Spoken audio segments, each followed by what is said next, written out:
અને સવાલ વગરની વાત છે દોસ્તો, કારણ તો કે તમે છો અમારી સાથે સરસ્વતી ગ્રુપ ઓફ એજ્યુકેશનમાં. એજ્યુકેશન@સરસ્વતી નામની જે ઓનલાઈન ચેનલ છે એમાં મિત્રો હું તમારો ઇંગ્લિશનો શિક્ષક છું રાજન ઝાલાવાડિયા. આપણે ગયા લેક્ચર્સમાં જોયું યુનિટ 1 રીડ 1 11th સ્ટાન્ડર્ડમાં કે જેમાં અરુણિમા સિન્હા વિશે આપણે અભ્યાસ કર્યો, જેનું ટાઇટલ હતું the journey of my life from earth two Everest.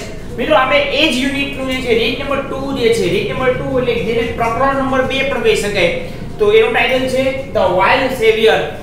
આ પાઠ જે છે એ કન્ટિન્યુઅસ પાઠ છે. એમાં રીડ 1, એમાં સીન 1, સીન 2, સીન 3, સીન 4 એવું કંઈ છે નહીં. આ પાઠમાં મિત્રો એક માં પોતાના બાળકને બચાવવા માટે કેટલી હદ સુધી જઈ શકે છે, કેટલી પોતે ખૂંખાર થઈ શકે છે, એનું તો કે ડિસ્ક્રિપ્શન આપેલું છે. આમાં વાત કરવામાં આવી છે તો કે ઉત્તર ભારત જે છે આપણે ત્યાંના જે હિમાલયન બોર્ડર્સ છે, હિમાલયનના જે પર્વતો છે એમાં ખાસ કરીને ઇન્ડિયન અને તિબેટની જે બોર્ડર અડે છે એ આસપાસ તો કે પહાડોમાં એક વખત એક મુસાફર હોય છે, એનું નામ છે અલીભાઈ. અલીભાઈ જે છે તો કે સતત ફરતા રહેતા હતા અને એક દિવસ એને પોતાના આંખો જોયેલો જે હવાલ છે, એટલે કે પોતે આંખે જોયેલી જે હકીકત છે એ તો કે એક પરિવારના સભ્યોને માંડીને વાત કરે છે. તો એ પરિવારના જ્યારે સભ્યોને માંડીને વાત કરે છે ત્યારે એમાં ક્યાંક ને ક્યાંક એ પરિવારમાં રહેતી માતા પણ પોતાના બાળકો પ્રત્યે પ્રેમ દર્શાવવાનું ચૂકતી નથી. એ પરિવાર અલીભાઈ સાથે એટલો હળીમળી ગયો હોય છે કે એ બધા જ એક ઉત્તમ મિત્ર તરીકે તો કે પેશ આવે છે. તો આજનો આપણો પાઠ જોઈએ ધ વાઇલ્ડ સેવિયર. એ પરિવાર એટલો હળતો મળતો હોય છે અલીભાઈને પોતાના ઉત્તમ મિત્ર માને છે અને અલીભાઈ કઈ રીતે તેના ઘરે રોકાય અને રાતવાસો કરે છે એ જોઈશું તો કે આપણે આજના પાઠમાં. મિત્રો તો હવે જોઈએ આપણું છે રીડ 2 છે ધ વાઇલ્ડ સેવિયર, એમાં અંદર જઈશું અને પાઠને તો આપણે એન્જોય કરીશું. Neelam came dashing into the house shouting joyfully. Neelam નામની જે છોકરી છે એ ઘરમાં એકદમ દોડતી દોડતી આવે છે. ડેશિંગ એટલે ઉત્સાહથી ભરેલી. into the house shouting રાડો નાખે છે. Alibhai has come, Alibhai has come, Alibhai આવી ગયા, અલીભાઈ આવી ગયા. એક બાળકી જે છે નાની, એનો તો ખુશી, એનું જે સુખ છે, એનો જે આનંદ છે એ તો આપણે પહેલા પેરેગ્રાફમાં મળે છે કે નીલમ નામની છોકરી છે એ ઘરમાં એકદમ દાંત કાઢતી કાઢતી હસતી હસતી જે છે તો કે દોડતી જાય છે અને રાડો નાખતી જાય છે. અલીભાઈ આવ્યા, અલીભાઈ આવ્યા. હવે સ્વાભાવિક છે આપણા ઘરે કોઈ ગેસ્ટ આવે અને આપણા ઘરનું જે નાનું બાળક છે એ તો કે આવી રીતના રાડો પાડતું આવે તો આપણે બધા એક ઉત્સાહથી બહાર જઈએ ગેટ પાસે, કોણ આવ્યું જોવા માટે. તો એવું જ થાય છે કે કયા ઘરમાં all the members of the Ramsingh's family. હવે જે નીલમ છે એના પિતાનું નામ હતું રામસિંગ. તો રામસિંગની ફેમિલી જે છે, રામસિંગનું જે પરિવાર છે એના બધા જ member went running out to sea. Went ગયા, રનિંગ આઉટ ટુ સી એટલે દોડતા દોડતા તેઓ જોવા માટે ગયા. નીલમ દોડતી દોડતી બધાને જાણ કરી, રાડો પાડતી હતી, અલીભાઈ આવ્યા, અલીભાઈ આવ્યા. એટલે બધા પરિવારે જે છે એ દોડીને બહાર જોવા ગયો કે કોણ આવ્યું છે. એન્ડ ધેર હી વોઝ, અને ખરેખર અલીભાઈ આવ્યા હતા. અ ટોલ મેન, અલીભાઈ કેવા હતા તો કે ઊંચા વ્યક્તિ હતા. A tall main with broad shoulders. With broad shoulders એટલે એક ઊંચો પુરુષ, એક પહોળા ખંભા સાથે. રેડ ચીક્સ, એના ગાલ કેવા હતા તો કે લાલ હતા. Red cheeks and nose, nose એટલે નાક, એ તો આપણે બધાને ખ્યાલ છે. અલીભાઈ એક ઊંચા માણસ હતા, એના ખંભા જે છે એકદમ પહોળા હતા, એના ગાલ અને એના નાક જે છે એ તો કે લાલ કલરનું હતું. And whitish complexion. Whitish complexion એટલે શું તો કે આપણે જોઈએ અહીંયા વિટિશનો અર્થ, વિટિશનું જોઈએ ઘઉંવર્ણા, એટલે કે માણસની સ્કિનને જોઈ અને અમુક પ્રકાર પાડવામાં આવ્યા છે, જેમ કે ગોરો રંગ, ઘઉંવર્ણા અને શ્યામ વર્ણા. ગોરો રંગ એટલે તો કે જેમાં એકદમ માણસ રૂપાળો હોય, એકદમ ગોરો હોય, વ્હાઈટ હોય. શ્યામ વર્ણ તો કે જેમાં માણસની સ્કિન થોડી ડાર્ક હોય છે. અને ઘઉંવર્ણો એટલે શ્યામ અને ગોરો એ બંનેને મિક્સ કરી અને જે રંગ બને એ તો કે ઘઉંવર્ણો. ઘઉંવર્ણને એક્સપ્લેન કરવા માટે આપણે એમ પણ કહી શકીએ કે ઘઉંનો કલર કેવો હોય, લાલ જેવો હોય, થોડો બદામી રંગ જેવો હોય. એ પ્રકારની સ્કિનનો કલર જો કોઈ માણસનો હોય એ માણસને આપણે ઘઉંવર્ણો કહીએ છીએ. તો કે એન્ડ વિટિશ કોમ્પ્લેક્શન. વિટિશ એટલે કે ઘઉંવર્ણો, તો કે કોમ્પ્લેક્શન એટલે કે ત્વચાનો કલર હતો. He was dressed in, હવે એને કપડા કઈ રીતના પહેર્યા હતા તો કે he was dressed એટલે કપડા પહેરેલા હતા in a warm એટલે ગરમ કપડા પહેરેલા હતા. સ્વાભાવિક છે ઠંડો પ્રદેશ હશે તો જ ગરમ કપડા પહેરવાના થાય. he was dressed in a warm thick long woolen coat. thick એટલે કે એકદમ જાડો અને woolen એટલે કે ઊનનો long coat. thick long woolen coat એક જાડો લાંબો ઊનનો કોટ પહેરેલો. ટાઇટ ટ્રાઉઝર્સ એટલે પેન્ટ એટલે પેન્ટ જે છે એટલે કે કમરથી નીચેના ભાગમાં જે પહેરાતું વસ્ત્ર છે એ તો એકદમ ટાઇટ હતું. બિગ લેધર બૂટ્સ એટલે એના પગમાં જે છે મોટા ચામડાના તો કે જોડા પહેરેલા હતા, બૂટ પહેરેલા હતા. And a brown fur cap અને એક બ્રાઉન કલરની રૂછાવાળી તો કે માથે ટોપી પહેરેલી હતી. આ છે અલીભાઈનો દેખાવ. કે અલીભાઈ કેવા હતા તો કે એકદમ ઊંચા પહાડી માણસ જેવા હતા. એના ખભા પોળા હતા, ગાલ અને નાક જે છે એકદમ રેડ કલરનું હતું અને તો કે એનો ત્વચાનો રંગ કેવો હતો ઘઉંવર્ણનો. અને એને કપડા કેવા પહેરેલા તો કે ગરમ એક લાંબો જાડો ઊનનો કોટ, ટાઇટ ટ્રાઉઝર અને પગમાં મોટા ચામડાના જોડા પહેરેલા હતા અને માથે તો કે બ્રાઉન રૂછાવાળી એક ટોપી પહેરેલી હતી. આ તો અલીભાઈનો દેખાવ થયો. હવે એના પરિવારમાં શું બને છે આગળ તો કે with broad smile full of warmth. with broad smile broad એટલે પહોળી સ્મિત એટલે કે આપણા ઘરે કોઈ આવે તો આપણે કોઈની ઘરે જઈને આપણે મોઢા પર એકદમ સ્મિત આવી જાય એટલે કે સ્માઈલ જે છે તો કે એકદમ પહોળી થઈ જાય. with a broad smile full of warmth એટલે ઉષ્મા કે પરિવાર પ્રત્યે તમને કેટલો આદર છે, કેટલો ભાવ છે, કેટલી લાગણી છે એ તો આપણે આપણી ઉષ્મા થકી બતાવીએ. with a broad smile full of warmth એક લાંબી સ્મિત એક ઉષ્મા સાથે રામસિંહ hugged him. રામસિંહે જે છે અલીભાઈને ભેટી પડ્યા. and said અને કહ્યું કમ એટલે આવું, ઇન એટલે કે અંદર આવ. અંદર આવો. you are most welcome my friend. તારું ખૂબ સ્વાગત છે મારા મિત્ર. એટલે કે અલીભાઈને જોઈ અને રામસિંહ પણ એકદમ ખુશ થઈ જાય છે અને ચહેરા પર મોટી બધી સ્માઈલ આવી જાય છે અને એ અલીભાઈને તો કે ભેટી પડે છે અને અલીભાઈને કહે છે આવો અંદર. સારું થયું તમે આવ્યા એટલે કે તમારું ખૂબ સ્વાગત છે. અલીભાઈ પેટેડ એવરીવન. પેટ એટલે થપથપાવું એટલે ખાસ કરીને જ્યારે નાના બાળક આપણે ગળે મળે આપણે વાહામાં થપથપાવે એમ આને પેટેડ કહેવાય. તો અલીભાઈ પેટેડ એવરીવન એટલે કે પરિવાર જેટલા આપણે મેમ્બર્સ હતા એ બધાને તો કે થપથપાવ્યા એટલે કે એની સાથે હાથ મેળવ્યા હોય, નમસ્કાર કર્યા હોય. And spoke લવિંગલી. સ્પોક એટલે કે બોલવું, લવિંગલી એટલે કે પ્રેમથી અને પ્રેમથી બોલ્યા to each member of the family. પરિવારના દરેક મેમ્બર છે અહીંયા ઈચ મેમ્બર આવી ગયું. ઈચ એટલે કે પરિવારના જેટલા પણ મેમ્બર હતા બધા જ મેમ્બર સાથે તેઓ પ્રેમથી બોલ્યા. in his thick strong voice. એટલે જાડો અવાજ અને સ્ટ્રોંગ વોઇસ એટલે કે મજબૂત અવાજ જે હોય એટલે કે પહાડી માણસને એક જે પડછંદ માણસને જે અવાજ હોવો જોઈએ એવા અવાજમાં તો અલીભાઈ બધા સાથે પ્રેમથી વાત કરે છે. કદાચ આવી રીતે પણ વાત કરતા હોય and made himself comfortable on a couch. અને પોતાની જાતને બનાવ્યા કમ્ફર્ટેબલ એટલે કે આરામદાયક સ્થિતિમાં. ઓન અ કાઉચ એટલે કે બેડ હોઈ શકે, પથારી હોઈ શકે, ખાટલો હોઈ શકે કે ઓલી ઝૂલતી જે ખાટ હોય છે એ પણ હોઈ શકે છે. અલીભાઈ તો કે ઘરમાં આવે છે, બધા સાથે પ્રેમથી વાત કરે છે. કઈ રીતે? પોતાના એકદમ દમદાર અવાજમાં બધા સાથે તો કે વાત કરે છે અને જે બેડ કે જે પલંગ હતો એમાં પોતાની જાતને કમ્ફર્ટેબલ કરે છે એટલે કે પોતાની જાતે બેસે છે. મધર પ્રિપેર્ડ સમ ટી. માતાએ થોડીક ચા બનાવી. પ્રિપેર્ડ એટલે બનાવવું, તૈયાર કરવું. તો કોની મધર? રામસિંહની, અલીભાઈની કે નીલમની? સ્વાભાવિક છે તો કે નીલમની. આપણા ઘરે ગેસ્ટ આવે તો આપણે થોડા ચા મૂકીએ તો નીલમની માતાએ તો કે થોડીક ચા બનાવી. while Ramsingh talked to Alibhai. જ્યારે રામસિંહ અલીભાઈ સાથે વાત કરી રહ્યા હતા ત્યારે એ સમય દરમિયાન જે નીલમની મમ્મી છે એ તો કે ચા બનાવે છે. તો આ થયું અલીભાઈનું ઘરમાં આગમન. કે આવે છે નીલમ દોડતી બધાને જાણ કરે છે. અલીભાઈનું તો કે દેખાવ વર્ણવ્યો, પછી અલીભાઈનું વર્તન આવ્યું અને એ સમય દરમિયાન તો કે નીલમની મમ્મી જ્યાં સુધી તો કે અલીભાઈ અને રામસિંહ વાતો કરે છે એ સમય દરમિયાન તો કે નીલમના મમ્મી તો કે થોડી ચા બનાવે છે.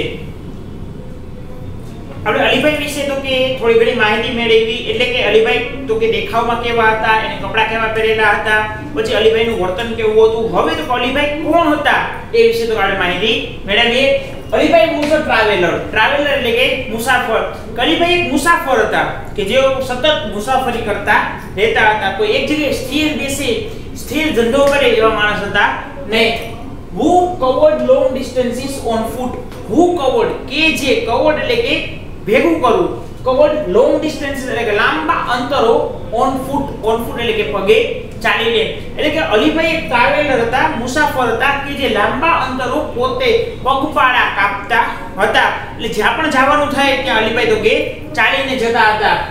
in the Himalayan mountains. અને ઇલાકો કયો હતો, વિસ્તાર કયો હતો તો કે હિમાલયન માઉન્ટેન્સ. એટલે કે હિમાલયના જે પર્વતો હતા એમાં તો અલીભાઈ નામનો જે મુસાફર હતો એ બહુ લાંબા અંતર સુધી મુસાફરી કરતો હતો, અને એ પણ કેવો હતો કે પગપાળા. he loved to observe nature. he loved એટલે ગમતું, to observe એટલે કે નિરીક્ષણ કરવું, અને નેચર એટલે કે કુદરત, પ્રકૃતિ, એટલે પ્રકૃતિનું નિરીક્ષણ કરવું તો કે ગમતું હતું. તો સ્વાભાવિક છે કે હિમાલયની માઉન્ટેન્સ જે છે, હિમાલયના જે પર્વતો છે એમાં તો કે જે માણસ મુસાફરી કરતો હોય એને પ્રકૃતિ દેખાવાની જ છે, અને પ્રકૃતિને પ્રેમ કરતો હોય તો ત્યાં ગયો હોય, નકર ત્યાં જાય નહીં. એટલે કીધું છે કે he loved to observe nature, એટલે કુદરત એટલે પ્રકૃતિનું નિરીક્ષણ કરવું તો કે ગમતું હતું. he went from village to village. એ એક ગામથી બીજે ગામ જાય. Town to town. વિલેજ અને ટાઉન માં શું ફેર તો કે વિલેજ એટલે ગામ, ગામડું, અને ટાઉન એટલે કે જે શહેર પણ નથી અને ગામ પણ નથી, એ બે વચ્ચેનું જે મધ્યસ્થ જે છે એને તો આપણે ટાઉન કહીએ. એટલે કે તેઓ એક ગામથી બીજે ગામ અને એક નગરથી બીજે નગર જતા. In the mountains. પર્વતોમાં જે વસેલા ગામડાઓ હોય કે નાના નાના જે નગરો હોય એમાં તો કે એક ગામથી બીજે ગામ ને એક નગરથી બીજે નગર તેઓ જતા. Selling dried apricots. અને જાતા એટલું જ નહીં પણ તેઓ વસ્તુનું વેચાણ પણ કરતા. શું વેચાણ કરતા તો કે ડ્રાઈડ એટલે સુકેલા, એપ્રિકોટ્સ એટલે કે ઓલા જે અખરોટ હોય છે એને એપ્રિકોટ કહેવાય છે, સુકેલા અખરોટ. હર્બ્સ એટલે તો કે ઔષધિઓ. જે હિમાલયન માઉન્ટેન્સ છે જંગલમાં જે અમુક ઔષધિઓ મળતી હોય, જેમ કે આપણે ગુજરાતમાં જોઈએ તો સર્પગંધા છે, અશ્વગંધા છે, આ બધી જે ઔષધિઓ છે, તુલસી છે, અજમો છે, પછી શું કહેવાય ઓલું અરડુસી છે, એ બધી ઔષધિ કહેવાય. તો આ હર્બ્સ એટલે ઇંગ્લિશમાં ઔષધિ જે છે ને ઇંગ્લિશમાં હર્બ્સ કહેવાય. તો અલીભાઈ જે છે સુકેલા અખરોટ, આ હર્બ્સ એટલે ઔષધિઓ, એન્ડ મેડિસિન્સ અને દવાઓ. એ precious stones he had collected during his traveling. Precious stones એટલે કિંમતી પથ્થરો. કિંમતી પથ્થરો એટલે તો કે આપણે આંગળીમાં વીંટીમાં અમુક કલરના પથ્થર પહેરીએ, પછી એમ કે આ ગ્રહનો નંગ છે, અથવા તો આ પથ્થર પહેરવાથી આવો લાભ થાય, તો પુખરાજ છે, નીલમ છે. તો આવા જે પ્રેશિયસ સ્ટોન્સ છે, પ્રેશિયસ એટલે કિંમતી અને સ્ટોન એટલે કે પથ્થર, એટલે કે આવા જે રત્ન છે એનું પણ અલીભાઈ તો કે વેચાણ કરતા હતા. આ બધું એને ક્યાંથી મળતું તો કે stones he had collected during his traveling. આ બધી જ વસ્તુ જે પોતાની મુસાફરી કરતા સમયે એને જે પણ કંઈ મેળવેલું હોય, કલેક્ટ કરેલું હોય, ભેગું કરેલું હોય, એ બધું જ તો કે તેઓ એક ગામથી બીજે ગામ અને એક નગરથી બીજે નગર જાય ત્યાં તો કે વેચતા હતા. Where have you been this time? asked Ramsing. Ramsing પૂછે છે where have you been this time? આજકાલ ક્યાં છે તું? Where એટલે કે ક્યાં, have you been એટલે કે હોવું અથવા રહેવું. Where have you been this time? આજકાલ આ સમય તું ક્યાં છે અથવા ક્યાં હતો. અલીભાઈ કહે છે I went up the mountains. હું પર્વતો ઉપર ગયો હતો. up to the borders of India and Tibet. ક્યાં સુધી ગયો હતો તો કે ભારત અને તિબેટની જે સરહદ છે ત્યાં સુધી હું ગયો હતો. આ અપ ધ માઉન્ટેન્સ છે, વેન્ટ અપ એટલે પર્વતોની ઉપર જવું, અને આ અપ ટુ એટલે કે સુધી, કે હું પર્વતોની ઉપર ગયો હતો. Up to the borders of India and Tibet. Bharat અને તિબેટની જે બોર્ડર છે એની આસપાસ. અલોન આસ્ક્ડ નીલમ. જેવું અલીભાઈ કહે છે હું ભારત અને તિબેટની બોર્ડર આસપાસ ગયો તો પર્વતો પર, એટલે થોડી નાની બાળકી છે નીલમ કહે છે એકલા હે. સ્વાભાવિક છે નાના બાળકોનો અચરજ થાય, કારણ તો કે આપણે એને બહાર એવી રીતે જવા દેતા હોય નહીં. તો નીલમ પૂછ્યો એકલા ગયા હતા? અલીભાઈ ઓફ કોર્સ હા, I am used to it. used to એટલે શું મિત્રો તો કે જ્યારે કોઈ ભૂતકાળની આદત બતાવવાની હોય અથવા ભૂતકાળનો કોઈ રોજિંદો ક્રમ બતાવવાનો હોય ત્યારે આપણે ગ્રામરમાં used to નો ઉપયોગ કરીએ છીએ. I am I am use to it. હા, હું એનાથી ટેવાયેલો છું, એટલે કે હું તો વારંવાર ત્યાં જતો હોઉં છું. વેલ, સારું. I will stay here only for a night. અહીંયા એક આપણે રચના આપેલી છે વાક્યની. આઈ પછી નિશાની અને ડબલ એલ છે એપોસ્ટ્રોફીની. તો આનું ફૂલ ફોર્મ થશે, આને તમે આઈ શેલ પણ કહી શકો અથવા તો કે આઈ વિલ પણ કહી શકો. એટલે બોલાય છે I stay here only for a night. સારું, હું અહીં એક રાત પૂરતો રોકાઈશ. ટુમોરો મોર્નિંગ, આવતીકાલે સવારે આઈ શેલ લીવ, હું તો કે નીકળી જઈશ. હી સેડ, તેણે કહ્યું. કોણે કહ્યું? અલીભાઈએ. અલીભાઈ કહે છે સારું, હું આજની રાત તો અહીંયા રોકાઈશ અને આવતીકાલે સવારે તો હું અહીંથી નીકળી જઈશ. એટલે કે આ ઘર છોડીને પછી તો મારું જે પાછું ગામથી ગામ અને નગરથી નગર ઘૂમવાનું જે ચાલુ છે એ તો ફરી પાછું શરૂ કરીશ. તો આપણે આ મહત્વનું શીખા શોર્ટ ફોર્મ કે આ રીતે હોય તેને આઈ શેલ અથવા તો કે આઈ વિલ તરીકે ઓળખાય છે. અલીભાઈ કહે છે હું આજની રાત અહીંયા રોકાઈશ અને કાલે સવારે તો અહીંથી નીકળી જઈશ. તો અહીંયા આપણે જોયું અલીભાઈ જે છે એનો ધંધો, એટલે કે તેઓ શું કામકાજ કરતા હતા, તેઓ ક્યાં હતા અને તેઓ જે છે પરિવાર સાથે એક જ રાત વિતાવવાના હતા અને પછી નેક્સ્ટ સવારે તો કે તેઓ નીકળી જવાના હતા. તો અલીભાઈ કહે છે કે હું આજની રાત અહીંયા રોકાઈશ, પછી આવતીકાલે સવારે તો કે નીકળી જઈશ. તો નીલમ જે છે શું કહે છે? No Alibhai no, we won't let you go. ના અલીભાઈ ના, વી એટલે કે અમે, વોન્ટ એટલે વિલ નોટ નું શોર્ટ ફોર્મ થશે લેટ યુ ગો. અમે તમને જવાની પરમિશન આપીશું નહીં અથવા અમે તમને જવા દઈશું નહીં. અહીંયા લેટ છે એટલે પરમિશન આપવી. We won't let you go, અમે તમને જવા દઈશું નહીં. You have to tell us your hill stories. તમારે અમને તમારી પર્વતોની જે વાતો છે એ તો કે કહેવી પડશે. એટલે અલીભાઈ છે હિમાલયની પર્વતમાં જે ફરતા હતા તેની સાથે જે પણ કઈ એક્સપિરિયન્સ થયો હોય, જે પણ કઈ અનુભવ થયો હોય એ તો કે નીલમ કહે છે તમારે અમારી સાથે શેર કરવો પડશે. સેડ નીલમ, નીલમે આવું કહ્યું. આફ્ટર લોટ ઓફ ઇન્સિસ્ટન્સ, ઇન્સિસ્ટન્સ એટલે કે આગ્રહ અથવા તો કે એક પ્રકારનો આપણે આગ્રહ કરીએ કે ભાઈ રોકાઈ જાવ ને, તો કે આફ્ટર લોટ ઓફ ઇન્સિસ્ટન્સ ઘણા બધા આગ્રહ પછી he agreed to stay for 2 days. Alibhai જે છે ત્યાં 2 દિવસ રોકાવા માટે તો કે તૈયાર થાય છે. અગ્રીડ એટલે તૈયાર થવું અથવા તો કે માનવું. That night, એ રાત્રે they all kept awake till late. એ રાત્રે તેઓ બધા મોડે સુધી જાગ્યા. kept awake એટલે કે મોડે સુધી જાગવું. till late, late એટલે કે મોડું. sitting on his bed, sitting on his bed, bed એટલે તો કે પથારી પણ કહી શકો, ખાટલો પણ કહી શકો, તો પલંગ પણ કહી શકો. તો કે પોતાની પથારીમાં બેસીને listening to his interesting travel experience. listening એટલે કે સાંભળી રહ્યા હતા. કોના? તો કે અલીભાઈના. અહીંયા હિઝ એટલે કે અલીભાઈના. ઇન્ટરેસ્ટિંગ એટલે કે રસપ્રદ. ટ્રાવેલ એક્સપિરિયન્સીસ, ટ્રાવેલ એક્સપિરિયન્સ એટલે કે પ્રવાસના જે અનુભવો છે તે. એ રાત્રે તો કે બધા જ ઘરના સભ્યો જે છે એ તો કે મોડે સુધી તો કે પોતાની પથારીમાં બેસી અને મોડે સુધી જાગે છે અને અલીભાઈના જે રસપ્રદ અનુભવ, સફરના જે અનુભવો છે એ તો કે સાંભળી રહ્યા હતા. અલીભાઈ સ્ટાર્ટ કરે છે I was hungry and sat down. હું ભૂખ્યો હતો. Sorry. Is interesting travel experiences. Alibhai began telling his story. Alibhai જે છે પોતાની વાત કહેવાનું શરૂ કરે છે. It was almost a couple of hours to the nearest village. કે નજીકના ગામમાં પહોંચવામાં થોડીક કલાકોની વાર હતી. એટલે કે થોડુંક દૂર વાત હતી. અમુક જાજો સમય જાય એમ હતો. I was only a few miles away from the borders of India and Tibet. કે હું ઇન્ડિયા અને તિબેટની જે બોર્ડર છે એનાથી થોડાક જ માઇલની દૂરી પર તો કે હતો. I was hungry and sat down to enjoy my lunch. lunch એટલે કે બપોર જે જમીએ છીએ તે. હું ખૂબ જ ભૂખ્યો હતો એટલે નીચે બેઠો. શા માટે? તો કે મારું જે લંચ છે, બપોરનું જે જમવાનું છે એ તો કે જમવા માટે. It was totally quiet. આખી quiet જે છે એનો અર્થ થશે શાંતિ. એકદમ શાંતિ હતી.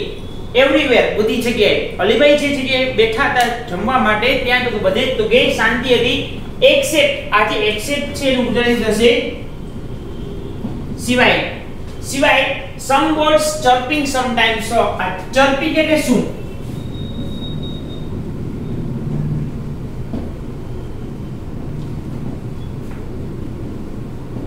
ચર્પિંગ એટલે થશે પક્ષીઓનો અવાજ. સમટાઈમ્સ એટલે ક્યારેક, કે અલીભાઈ જ્યાં જમવા બેઠા હતા ત્યાં બધે જ તો કે એકદમ શાંતિ હતી, સિવાય કે અમુક પક્ષીઓનો જે અવાજ આવી રહ્યો હતો એના સિવાય તો કે બધે ટોટલી એકદમ શાંતિ હતી. તો આડા લેક્ચરમાં જોયું આપણે કે ભાઈ અલીભાઈ જે છે તો કે રામસિંહના ફેમિલીમાં આવે છે, પછી તો કે તેમનું સ્વાગત થાય છે, વાતો કરવા બેસે છે, નીલમ એને રોકવા માટે આગ્રહ કરે છે અને એને વાર્તા કહેવા માટે મજબૂર કરે છે.